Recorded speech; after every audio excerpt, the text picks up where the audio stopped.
Tonight we examine a federal operation that shook Los Angeles to its core, sending shockwaves through the city's neighborhoods and igniting a fierce debate that would echo across the nation. The Department of Homeland Security launched a sweeping action, directly challenging the city's sanctuary status and testing the limits of local and federal cooperation. Their stated goal was clear: to arrest undocumented immigrants with serious criminal convictions, targeting those they believe pose a threat to public safety.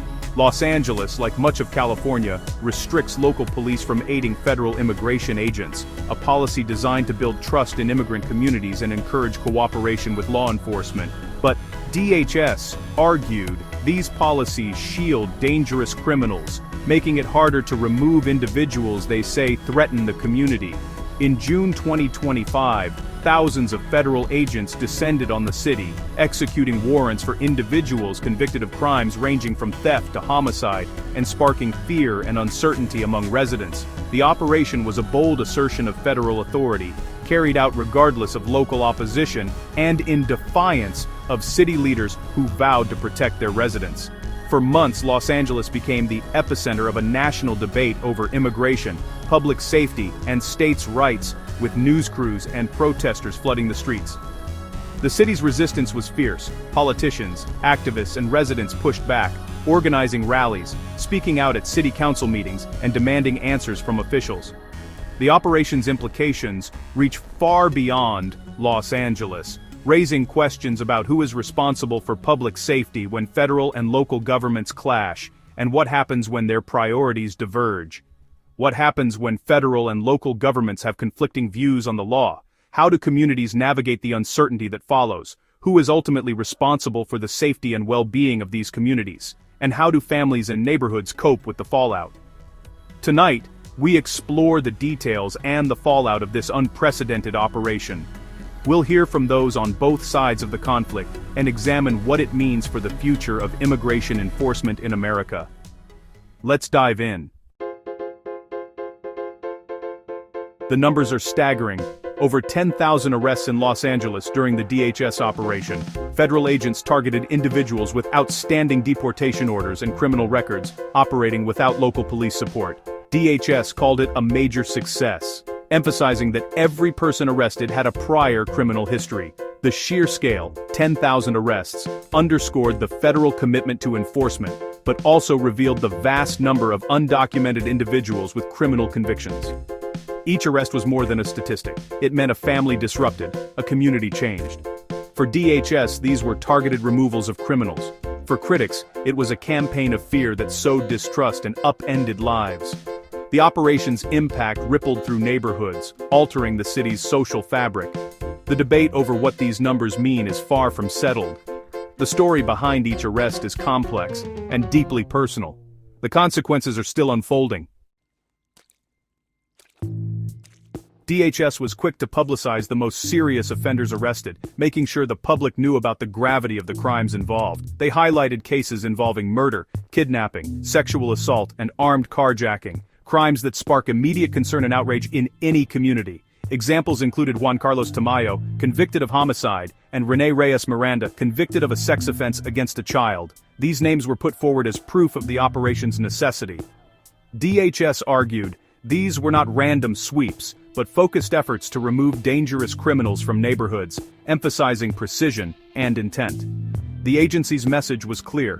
These individuals posed a real and immediate threat to public safety, and their removal was a top priority. By spotlighting violent offenders, DHS aimed to justify the operation and counter criticism, hoping to reassure the public that only the most dangerous were targeted. But critics questioned whether these high-profile cases truly represented the majority of those arrested, or if they were simply the most sensational examples. Many feared that people with old or nonviolent convictions were also swept up, caught in the wide net cast by the operation, and that families were being separated as a result. The debate over who was actually targeted remains heated, with passionate arguments on both sides about fairness, justice, and public safety. Was this truly a removal of the worst, as officials claimed, or was it something broader, an operation that affected many more than just violent offenders? The answer depends on whom you ask, and what you believe about the system, its priorities, and its transparency. The operation's legacy is defined as much by these questions and ongoing scrutiny as by the arrests themselves. For many, the story is far from over. The federal operation sparked immediate and violent resistance. As agents made arrests, confrontations erupted in several neighborhoods. Protesters hurled rocks, bottles, and Molotov cocktails at federal officers, aiming to block arrests. The most severe riots paralyzed parts of the city, with highways blocked and businesses vandalized. Nightly clashes between protesters and law enforcement dominated the news. Federal agents, often without local police backup, faced angry crowds and urban chaos. Armored vehicles and tear gas became common sights. For DHS, these measures were necessary to protect officers and complete the mission. Opponents saw a militarized federal force treating residents as enemies. The violence deepened. Polarization. Supporters saw lawlessness. Critics saw federal overreach. The riots left scars on Los Angeles, both physical and social. The city's divide over immigration and law enforcement grew even wider. The images of chaos became a symbol of the nation's fractured debate. The question, who was defending whom? The answer remains bitterly contested. California's top leaders condemned the DHS operation from the start, calling it an overreach of federal authority and a direct challenge to the state's values. Governor Newsom and Mayor Bass accused the federal government of spreading chaos and fear, warning that the operation would tear families apart and undermine trust in local institutions. They highlighted cases like Se-Jun Park, a decorated veteran caught in the dragnet, to argue the operation lacked compassion and failed to consider the human cost of such sweeping actions. The political clash was fierce. DHS officials fired back, accusing state leaders of prioritizing politics over public safety and refusing to cooperate with federal law enforcement. Without support from the governor or mayor, federal agents operated in isolation, making their job more dangerous and increasing tensions on the ground. Public statements from state leaders galvanized opposition and fueled protests, as communities rallied to defend their neighbors and demand accountability. The war of words played out in the media, with headlines blaring and commentators debating, each side blaming the other for the crisis and deepening the divide. The standoff became a defining moment in the struggle between state and federal power, raising questions about the limits of authority and the meaning of justice. The conflict set the stage for legal battles and further resistance, as lawyers prepared to challenge the operation in court and activists organized for the long fight ahead. The operation became as much a political fight as a law enforcement action, with every decision scrutinized and every move contested. The lines were drawn, and neither side backed down, each determined to defend their principles and their people. The consequences would reverberate far beyond Los Angeles, shaping the future of state and federal relations for years to come. California's response went beyond rhetoric. Lawmakers passed new laws to hinder federal agents. One law banned immigration arrests at schools, hospitals, and courthouses, aiming to protect vulnerable populations. Another banned law enforcement officers, including federal agents, from wearing masks on duty, demanding transparency. These measures directly challenged federal authority, creating protected zones and new restrictions. DHS called the laws a blatant attempt to obstruct their duties and endanger officers. The legal battle quickly moved from the streets to the courts. Can a state block federal agents from enforcing federal law?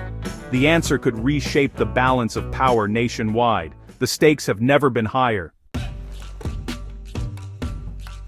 Los Angeles was deeply divided. Protests erupted citywide, with activists decrying the operation as inhumane and racist. The slogan, "Ice out of LA," echoed through marches and rallies. Protesters shared stories of families torn apart, fueling outrage and fear. Yet, many residents quietly supported the operation, citing concerns about crime and public safety. They saw federal agents as restoring order where local policies had failed. The city's social fabric was strained. Neighbors found themselves on opposite sides. The debate over immigration, crime, and government's role became intensely personal. The scars of this conflict run deep. Los Angeles became a microcosm of America's larger divide. The conversation is far from over. The events in Los Angeles ignited a national debate: security versus sanctuary. Supporters of the operation argued that removing criminals is essential to public safety and the rule of law. They saw sanctuary policies as dangerous loopholes for repeat offenders. Opponents countered that public safety depends on trust between police and immigrant communities. They argued that fear of deportation drives crime reporting underground, making everyone less safe. The debate is about more than policy. It's about values, rights, and the nation's identity. Each side points to Los Angeles as proof of their argument. The question, can America be both secure and compassionate? The answer remains elusive. The nation is still searching. The DHS operation left a lasting mark on Los Angeles and the nation. Federal officials called it a success. State and local leaders saw it as federal overreach. The operation exposed deep divisions over immigration, public safety, and the balance of power. New laws, legal battles, and public protests followed. The fundamental questions remain unresolved. How do we balance national security with local autonomy and human compassion? The events of 2025 in Los Angeles are a case study in America's ongoing struggle. The debate continues in courtrooms, city halls, and neighborhoods. The dust has settled, but the conflict endures. The story of Los Angeles is far from over. The nation still wrestles with the answers.